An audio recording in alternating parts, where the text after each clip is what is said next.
Hello everyone, welcome to my channel mathematical concepts. आज हम 10th class का chapter number 1 real numbers discuss करेंगे, जिसको हम वास्तविक संख्याएं भी कहते हैं। सबसे पहले स्टार्ट करते हैं रियल नंबर से। क्या होते हैं ये रियल नंबर्स? रियल नंबर्स, ये रियल नंबर जो है, this is the collection of rational numbers and irrational numbers.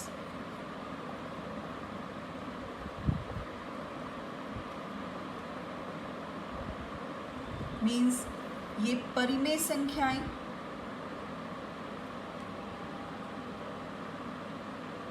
और अपरिमेय संख्याओं का समूह होता है रियल नंबर्स। वास्तविक संख्याएं, परिमेय संख्याएं और अपरिमेय संख्याओं का इकट्ठ होता है। परिमेय संख्याएं और अपरिमेय संख्याएं कैसी होती हैं? परिमेय संख्याएं, इनको p ओवर q फॉर्म में लिखा जाता है। p और q दोनों ही इंटीजर्स होते हैं और q जो है वो नॉट इक्वल टू 0 होता है। जैसे कि हमारे पास 2/3 ये रैशनल नंबर है, 1 ये भी रैशनल नंबर है क्योंकि 1 को 1/1 लिख सकते हैं। 3 ये भी परिमेय संख्या है क्योंकि 3 को भी 3/1 लिखा जा सकता है। 0 ये भी रैशनल नंबर है क्योंकि 0 को भी 0/1 लिखा जा सकता है। बस एक चीज़ का ध्यान रखना है कि कभी भी 2/0 मीन्स जो q है, जो डिनोमिनेटर में है, वो 0 नहीं होना चाहिए। ये रैशनल नंबर नहीं है, ये एक ऐसा नंबर है जो अभी तक डिफाइन नहीं हुआ। कौन से होते हैं रैशनल नंबर्स? जो p ओवर q फॉर्म में लिखे जाते हैं। q जो है, जो डिनोमिनेटर में है, वो 0 नहीं होना चाहिए, p 0 हो सकता है। तो ये हमारे पास रैशनल नंबर्स हैं। इरैशनल नंबर्स लाइक √2, √3, √5, मतलब जिनको हम √ से एग्जैक्टली बाहर नहीं निकाल सकते, उनको हम इरैशनल नंबर्स कहते हैं।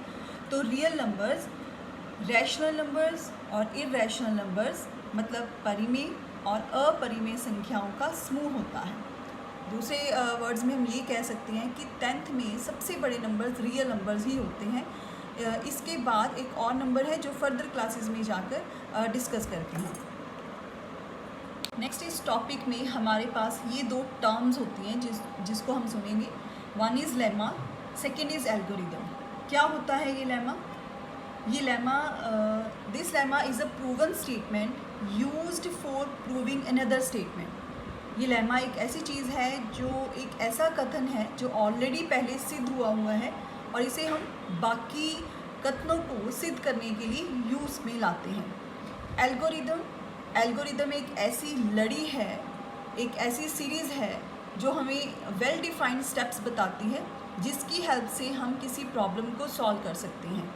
इस एल्गोरिदम से हम दो नंबर्स का, दो इंटीजर्स का HCF भी फाइंड आउट करेंगे। लेमा, सबसे पहले हम लेमा डिस्कस कर लेते हैं। सपोज हमारे पास कोई दो पॉजिटिव नंबर्स हैं a and b। These are positive integers. Integers संपूर्ण संख्याएं होती हैं।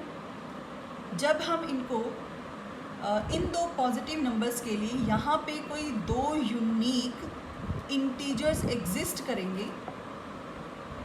यूनिक मतलब जो सबसे अलग होंगे या एक ही होंगे, Q and R, such that जिसको हम लिख सकते हैं A is equal to BQ plus R, where R lies between 0 and B। क्या है ये अगर हम किसी दो इंटीजर को लेकर, जैसे मैंने 15 लिया, 15 को मैं 2 से डिवाइड करूं तो 2 7 14 होता है। माइनस करने के बाद ये कितना आ गया? 1। तो हम इसको कैसे लिखते हैं? 15 को कैसे लिखा जाता है? 15 इज इक्वल टू 2 × 7 + 1। 15 यहाँ पर a हो गया जिसको हमने डिवाइड किया है, 2 यहाँ पर b है जिससे डिवाइड किया है, q यहाँ पे क्वोशंट मतलब जो हमारे पास आंसर आ गया, +1 यहाँ पे क्या है? रिमाइंडर। तो मैंने भी यहीं पर लिखा है a is equal to BQ plus R। जब हम दो इंटीजर्स को लेकर डिवाइड करते हैं तो हमारे पास कोई दो इंटीजर्स जो यूनिक हैं वो एग्जिस्ट करने लग जाते हैं, सच दैट जो R है, रिमाइंडर है, वो हमेशा ही 0 और b के बीच में लाई करेगा। मतलब या तो R 0 आएगा या इससे बड़ा होगा, लेकिन इस नंबर से हमेशा ही छोटा होगा। तो ये हमारे पास लेमा है। जब हम इस लेमा को कुछ सीक्वेंस में यूज़ करते हैं तो वो क्या बन जाता है हमारे पास? Algorithm. So an algorithm is a series of well-defined steps which gives a procedure for solving a type of problem, जिससे हम कुछ प्रॉब्लम्स को सॉल्व करते हैं।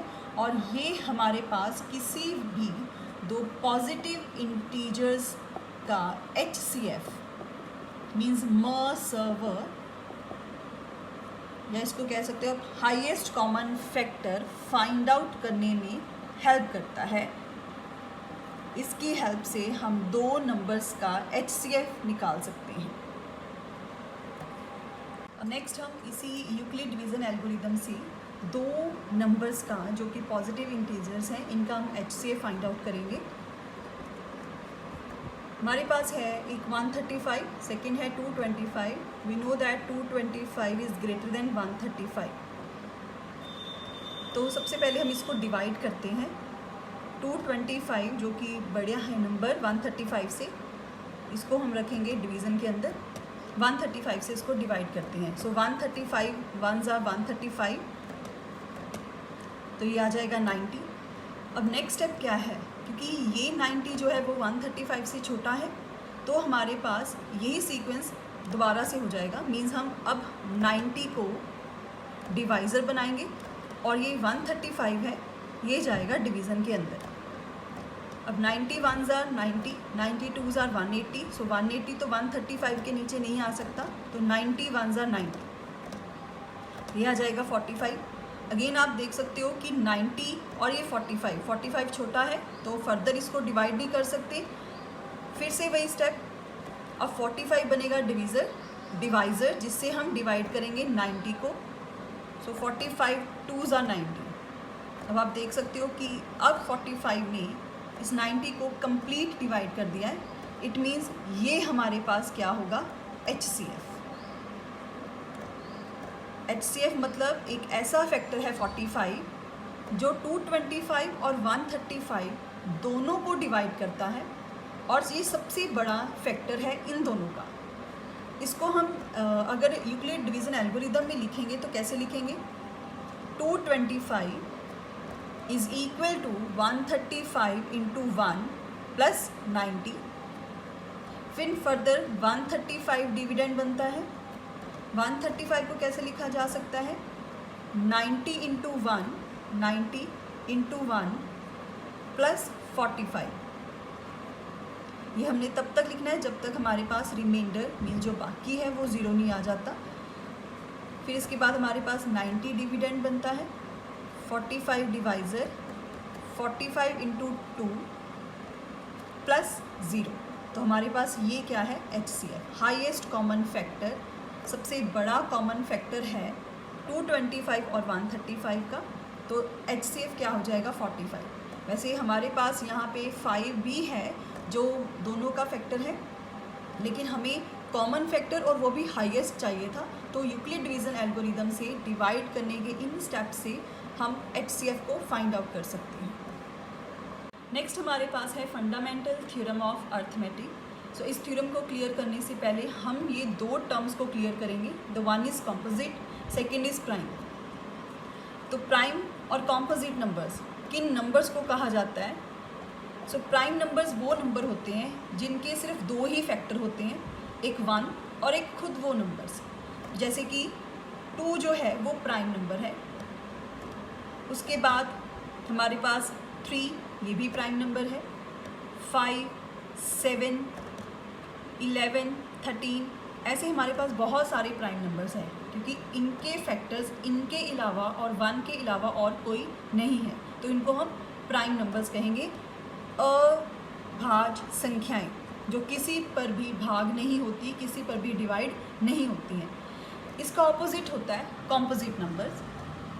जैसे कि सबसे छोटा कॉम्पोजिट नंबर हमारे पास क्या है? 4, क्योंकि 4 के फैक्टर्स एक 1 हो गया, एक 2 के टेबल पर भी आता है, 2 भी इसका फैक्टर है और 4 अपने आप भी इसका फैक्टर है। तो इसके फैक्टर 2 से ज़्यादा हो गए। कोई भी ऐसा नंबर जिसके फैक्टर, जिसके गुणनखंड 2 से ज़्यादा होते हैं, उनको हम कॉम्पोजिट नंबर कहते हैं।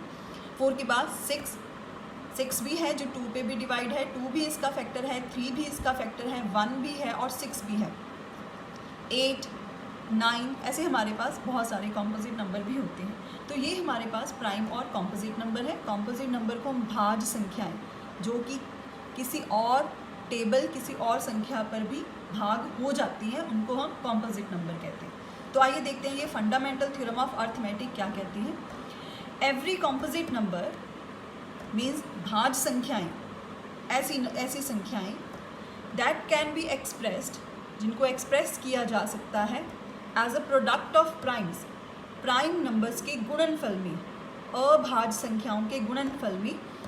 And this factorisation is unique, और ये जो फैक्टराइजेशन की जाती है, गुणनफल किया जाता है, गुणनखंड किया जाता है, वो हमेशा ही एक होता है apart from the order in which the prime factors occur, अगर उनके ऑर्डर को हम एक साइड पे रख दें। लेट अस सपोज मेरे पास एक नंबर है 12, कॉम्पोजिट नंबर है 12, इसको हम एक्सप्रेस कर सकते हैं प्राइम नंबर्स के प्रोडक्ट में, मीन्स इसको लिखा जा सकता है 2 × 2 × 3। अब आप कहोगे इसको हम 4 × 3 भी लिख सकते हैं, लेकिन अकॉर्डिंग टू दिस थ्योरम हमने कॉम्पोजिट नंबर्स को प्राइम फैक्टर्स में लिखना है, प्राइम फैक्टर्स की प्रोडक्ट में लिखना है। अगर 4 × 3 लिखेंगे तो 4 हमारे पास कॉम्पोजिट नंबर है। So 12 can be expressed as a product of prime factors, means 2 raised to power 2 and 3 raised to power 1, ये इसके प्राइम फैक्टराइजेशन है। अकॉर्डिंग टू दिस थ्योरम कोई भी कॉम्पोजिट नंबर, उसकी प्राइम फैक्टराइजेशन इन नंबर्स के अलावा कुछ और नहीं होगी। ये यूनिक नंबर्स हैं, इनका ऑर्डर चेंज हो सकता है, मतलब आप 3 को पहले 2 को बाद में लिख सकते हो, या 2 × 3 × 2 लिख सकते हो, ऑर्डर चेंज हो सकता है, लेकिन इनकी जो फैक्टराइजेशन में जो नंबर्स हैं वो हमेशा ही सेम रहेंगे। ये हमारे पास एक क्वेश्चन है उस थ्योरम के based. Check whether 6 raised to power n can end with the digit 0 for any natural number n। जांच करो कि किसी प्राकृतिक संख्या के लिए संख्या 6 raised to power n जो है वो 0 मीन्स 0 पे ख़त्म हो सकती है। अब 6 raised to power n, यहाँ पे n कोई नेचुरल नंबर, प्राकृतिक नंबर है, तो n को हम 1 से स्टार्ट कर सकते हैं। जब मैंने n को 1 लिया तो 6 raised to power 1 ऐसे लिखा जाएगा, 6 raised to power n है, n को 1 पुट किया तो 6 raised to power 1। 6 के प्राइम फैक्टर्स क्या होते हैं? 2 × 3। जब मैंने n को 2 लिया means 6 raised to power 2, 6 raised to power 2 means 6 × 6, एक 6 को तोड़ा 3 × 2, दूसरे को तोड़ा 3 × 2, तो ये आ जाएगा 2 raised to power 2 है, 3 raised to power 2, फिर मैंने n को 3 लिया means 6 raised to power 3, 6 × 6 × 6 means 2 raised to power, इसी स्टेप को फॉलो करेंगे तो ऐसा कुछ आ जाएगा। n = 4 करने के बाद मेरे पास आ जाएगा 2 raised to power 4 × 3 raised to power 4, further कुछ ऐसा ही आएगा। सो हमारी जो थ्योरम थी फंडामेंटल थ्योरम ऑफ अर्थमेटिक, उसके अकॉर्डिंग कोई भी नंबर अगर हम कॉम्पोजिट नंबर लेते हैं तो उसकी प्राइम फैक्टराइजेशन हमेशा ही यूनिक होती है।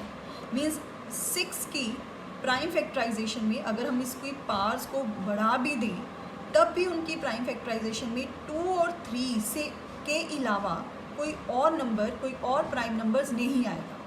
मीन्स या तो 2 की पावर्स में कुछ आएगा या 3 की पावर्स में कुछ आएगा। और हमें भी पता है कोई भी नंबर जिसका लास्ट डिजिट 0 हो, जैसे 40 की 10 की बात कर लेते हैं हम, जिसका लास्ट डिजिट 0 हो उसके प्राइम फैक्टराइजेशन में 2 और 5 आने बहुत ज़रूरी है। अगर मैं 20 की भी बात करूं, इसका लास्ट डिजिट क्या है? 0। इट मीन्स जिस भी नंबर का लास्ट डिजिट 0 होगा उसकी प्राइम फैक्टराइजेशन में 2 और 5 डेफिनेटली आएगा। लेकिन अगर हम यहाँ पे बात करें, इसकी प्राइम फैक्टराइजेशन में सिर्फ 2 और 3 ही आ रहा है, इसके अलावा 5 नहीं है। इट मीन्स आप पावर्स को बढ़ाते भी जाओगे तो कहीं पे भी जाके 6 raised to power n, किसी भी n नेचुरल नंबर्स के साथ ये इसका लास्ट डिजिट 0 नहीं बनेगा। इट मीन्स हम यहाँ पे क्या लिखेंगे? No means 6 raised to power n for any natural number n, this number cannot end with the digit 0। Next हमारे पास बड़े सिंपल से क्वेश्चंस हैं। नंबर्स को एक्सप्रेस करना है, संख्याओं को एक्सप्रेस करना है अभाज्य गुणनखंडों के रूप में, प्राइम फैक्टर्स में। तो सिंपल सा एक छोटा सा नंबर ले लेते हैं 156, इसके प्राइम फैक्टर्स फाइंड आउट करते हैं, अभाज्य गुणनखंड फाइंड आउट करते हैं। तो हमें पता है ये 2 पे डिवाइड हो रहा है, 7 2 ज़ा 14 एंड 8 2 ज़ा 16, तो ये 78 पर जाएगा। नेक्स्ट 39, 13 3 ज़ा 39, 13 तो प्राइम है, सो 13 1 ज़ा 13 मीन्स 156 को कैसे लिखा जा सकता है, 2 इंटू 2 3 इंटू 13। तो ये सारे जो हैं नंबर्स ये प्राइम फैक्टर्स हैं 156 के। सो 2 रेज टू पावर 2 क्योंकि 2 टाइम्स है, 3 raise to power 1 and 13 raise to power 1। तो ये 156 की प्राइम फैक्टराइजेशन है। नेक्स्ट एक और नंबर कर लेते हैं 3825, लास्ट में 5 है तो ऑब्वियसली ये 5 से डिवाइड होगा। 765,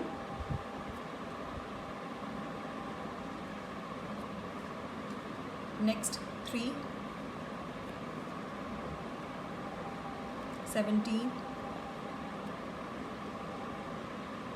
3825 इसकी प्रोडक्ट ऑफ प्राइम फैक्टराइजेशन कुछ इस तरह से आएगी, means 5 raise to power 2 into 3 raise to power 2 into 7 raise to power 1। बस इस चीज़ का ध्यान रखना है, जो भी हमने प्राइम फैक्टराइजेशन करनी है तो यहाँ पे सारे नंबर्स प्राइम ही होने चाहिए। तो ये हमारे पास प्राइम फैक्टराइजेशन है 2 नंबर्स की। नेक्स्ट हमने फाइंड आउट करना है LCM and HCF of 2 numbers. तो एलसीएम और एचसीएफ ये जो हम करेंगे मेथड, ये ऑलरेडी छोटी क्लासेस में स्टूडेंट्स ने किया होता है, तो इसको हम एक बार रिवाइज कर लेते हैं।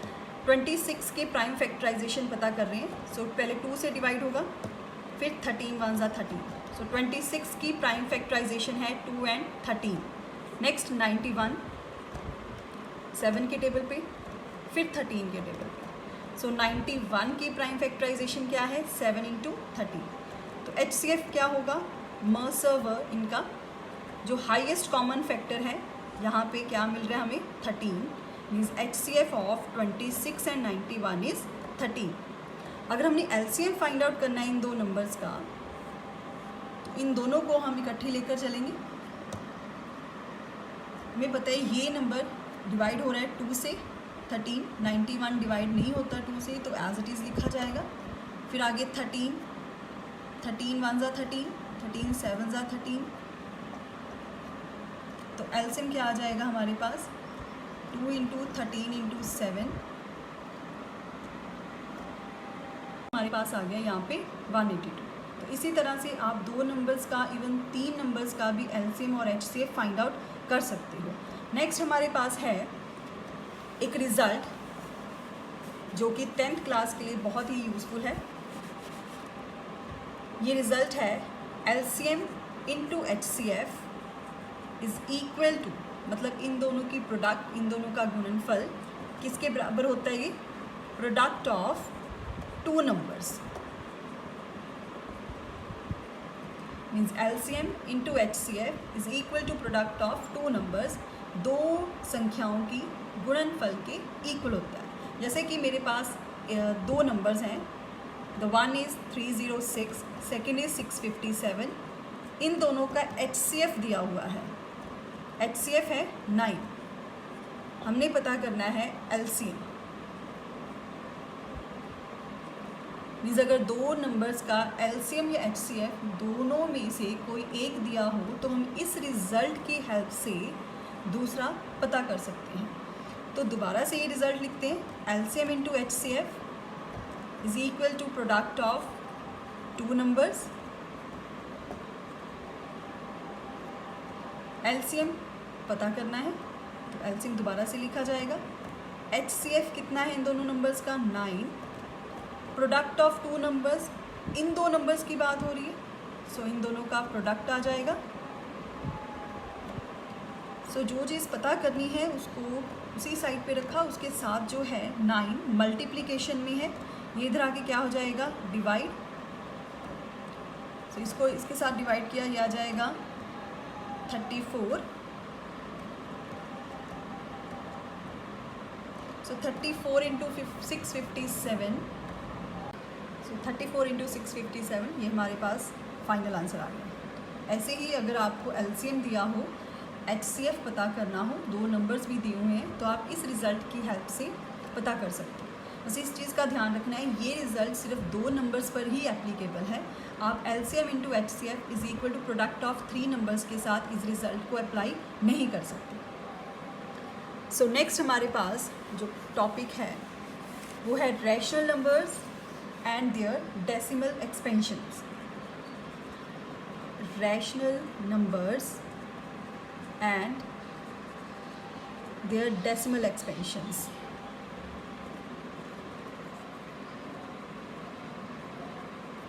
अब रैशनल नंबर की डेसिमल एक्सपेंशन दो तरह की होती है, मीन्स परिमेय संख्याओं का दशमलव विस्तार 2 टाइप्स का होता है। एक होता है टर्मिनेटिंग जिसको हम शांत प्रकृति कहते हैं। एक होता है नॉन टर्मिनेटिंग रेकरिंग, मीन्स इसको हम कहते हैं अशांत आवर्ती। अब शांत किस तरह से, जैसे कि मेरे पास कोई दशमलव विस्तार है 3.15, ये शांत है क्योंकि यहाँ पे जो डेसिमल एक्सपेंशन है वो ख़त्म हो गई है। डेसिमल के बाद हमारे पास सिर्फ 2 डिजिट्स हैं। नॉन टर्मिनेटिंग रेकरिंग मीन्स अशांत आवर्ती कैसे होती है, जैसे 3.25, 25, 25 up to so on, means हम दो संख्याओं को डिवाइड कर रहे हैं, लेकिन डिवाइड करने के बाद हमारे पास 25, 25, 25 कुछ ऐसा ही आ रहा है, ये ख़त्म नहीं हो रहा, तो अशांत है। आवर्ती क्यों, क्योंकि ये रिपीट कर रहा है, मीन्स इसको 3.25 बार लिख सकते हैं।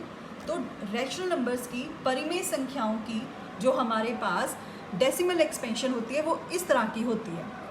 अब इसमें जो हम 10th क्लास में टॉपिक कवर अप करेंगे वो ये है कि बिना डिवाइड किए कैसे पता किया जा सकता है कि दो नंबर्स जो हैं अगर उनको डिवाइड ना करें तो रैशनल नंबर्स जो हैं उनका डेसिमल एक्सपेंशन टर्मिनेटिंग है या नॉन टर्मिनेटिंग रेकरिंग है। सो बिना डिवाइड किए कैसे हम पता करेंगे, किस रिज़ल्ट की हेल्प से पता करेंगे कि रैशनल नंबर्स मीन्स परिमेय संख्याओं का दशमलव विस्तार शांत है या अशांत आवर्ती है। सो हमारे पास जो होता है रैशनल नंबर कुछ इस फॉर्म में होता है P over Q। P over Q एक रैशनल नंबर है। रिज़ल्ट अप्लाई करने से पहले आपने इस चीज़ का ध्यान रखना है कि ये दोनों नंबर्स ही को प्राइम होने चाहिए। P and Q both should be को प्राइम। अब को प्राइम मीन्स सह अभाज्य, मीन्स इन दोनों का फैक्टर जो है कॉमन फैक्टर वो एक ही हो। जैसे 3 एंड 5 इन दोनों में कुछ भी कॉमन नहीं है, इनका कॉमन फैक्टर एक है, तो ये को प्राइम नंबर्स हैं। मीन्स अगर मेरे पास 3/15 की बात करूं तो 3 एंड 15 दोनों ही को प्राइम, ये दोनों नंबर्स को प्राइम नहीं है क्योंकि हम इसको डिवाइड कर सकते हैं फर्दर, ये आ जाएगा 1/5। अब 1/5 को प्राइम है, तो ये रिज़ल्ट अप्लाई करने से पहले एक चीज़ का ध्यान रखना है, जो रैशनल नंबर आपको दिया हुआ है इसमें P और Q दोनों ही को प्राइम होने चाहिए। उसके बाद ये जो Q है सबसे पहले लिख देते हैं P and Q should be को प्राइम। फर्स्ट स्टेप जो चेक करना है आपने। सेकंड, जो Q है मीन्स जो डिनोमिनेटर में पड़ा है नीचे है, उसके प्राइम फैक्टराइजेशन में 2 की पावर या 5 की पावर में ही कुछ होना चाहिए। 2 हो या 5 हो या ये दोनों हो, बट इन दोनों के अलावा Q की प्राइम फैक्टराइजेशन में कोई और डिजिट नहीं आना चाहिए। अगर आ रहा है तो रैशनल नंबर की डेसिमल एक्सपेंशन टर्मिनेटिंग नहीं होगी, अदरवाइज ये टर्मिनेट हो जाएगा। मीन्स बिना डिवाइड किए रैशनल नंबर की डेसिमल एक्सपेंशन को चेक करने का तरीका ये है, सबसे पहले ये दोनों नंबर्स को प्राइम होने चाहिए। सेकंड, जो डिनोमिनेटर में है q, इसकी प्राइम फैक्टराइजेशन करिए। करने के बाद अगर इसकी प्राइम फैक्टराइजेशन में 2 है, 5 है या ये दोनों हैं तो ये टर्मिनेट है। टर्मिनेटिंग होगी मीन्स शांत होगी। अगर इसके अलावा ये not in the form of 2 raise to power n and 5 raise to power n means इनके अलावा कुछ और भी है तो ये नॉन टर्मिनेटिंग रेकरिंग होगी या रिपीटिंग भी लिख सकते हैं इसे हम। तो इस मेथड से रिलेटेड हम क्वेश्चन करते हैं। कुछ बहुत ही सिंपल से क्वेश्चन होते हैं। फर्स्ट क्वेश्चन है जैसे मेरे पास 13/3125। तो चेक करते हैं बिना डिवाइड किए कि क्या ये रैशनल नंबर, क्या इनकी डेसिमल एक्सपेंशन टर्मिनेटिंग है मीन्स शांत है या नॉन टर्मिनेटिंग रिपीटिंग है मीन्स अशांत आवर्ती है। तो ये दोनों नंबर्स, पहला स्टेप जो है, ये दोनों नंबर्स को प्राइम है मीन्स इनमें कुछ भी, बोथ नंबर्स आर को प्राइम, इनमें कुछ भी कॉमन नहीं है 1 के अलावा। सेकेंड स्टेप में P ओवर Q फॉर्म में है। सेकेंड स्टेप में हम Q की प्राइम फैक्टराइजेशन करते हैं। ये 5 से डिवाइड हो रहा है 625, फिर फर्दर 5 से डिवाइड हो रहा है।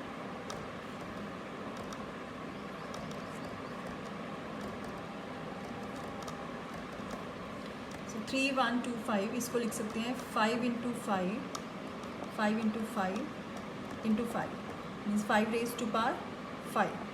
सो 13/3125 can be written as 5 raise to power 5। तो आप देख सकते हो ये जो Q है वो 5 की पावर में है। तो हमने भी यही किया था, जो रिज़ल्ट है वो 2 रेज़ टू पावर n या 5 रेज़ टू पावर m में होना चाहिए। तो ये 5 रेज़ टू पावर m में है, 2 और 5 के अलावा और कुछ नहीं है। इट मीन्स इसकी जो डेसिमल एक्सपेंशन होगी वो टर्मिनेटिंग होगी मीन्स शांत दशमलव विस्तार होगा इस 13/3125 का। ऐसा ही हम एक और क्वेश्चन करते हैं।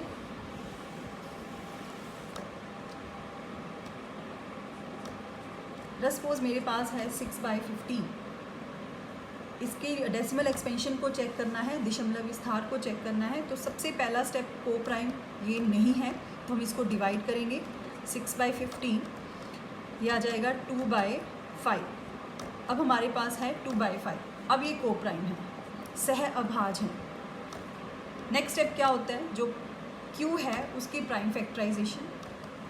Q ऑलरेडी प्राइम नंबर्स में ही है 5, तो फर्दर इसकी प्राइम फैक्टराइजेशन नहीं होगी। तो हमारे पास अब ये जो Q है वो 5 की पावर में पड़ा है। इट मीन्स इसकी डेसिमल एक्सपेंशन भी क्या होगी, टर्मिनेटिंग। डेसिमल एक्सपेंशन है इसकी शांत। अगर मैं बात करूँ एक और क्वेश्चन लेकर, मेरे पास है 64/455। ये दोनों नंबर्स को प्राइम है। 455 की हम प्राइम फैक्टराइजेशन करते हैं। 91, 13 मीन्स 455 को 5 इंटू 7 इंटू 13 ऐसा लिखा जाएगा। अब 5 और 2 के अलावा कुछ और नंबर्स भी हैं जो इसकी प्राइम फैक्टराइजेशन में है क्योंकि इट मीन्स इसके दशमलव विस्तार नॉन टर्मिनेटिंग रिपीटिंग होगा मीन्स अशांत आवर्ती होगा इस रैशनल नंबर का दशमलव विस्तार। नेक्स्ट इसी से रिलेटेड एक क्वेश्चन पेपर में जो आ सकता है वो ये है कि किसी रैशनल नंबर की डेसिमल एक्सपेंशन अगर टर्मिनेटिंग है तो उसकी डेसिमल एक्सपेंशन को लिखो भी। तो जैसे इसको ऑलरेडी हमने Q जो है वो इस फॉर्म में लिखा हुआ है क्वेश्चन में, तो इसकी डेसिमल एक्सपेंशन ऑब्वियसली टर्मिनेटिंग होगी क्योंकि 2 और 5 की पार्ट्स में है Q। तो इसको हमने बिना डिवाइड किए इसकी डेसिमल एक्सपेंशन को लिखना है। तो इसमें करना क्या होता है कि 2 और 5 दोनों की पार्ट्स को सेम करते हैं। 2 की पावर है 3, 5 की पावर है 2, तो हमें एक और 5 चाहिए दोनों की पावर को सेम करने के लिए।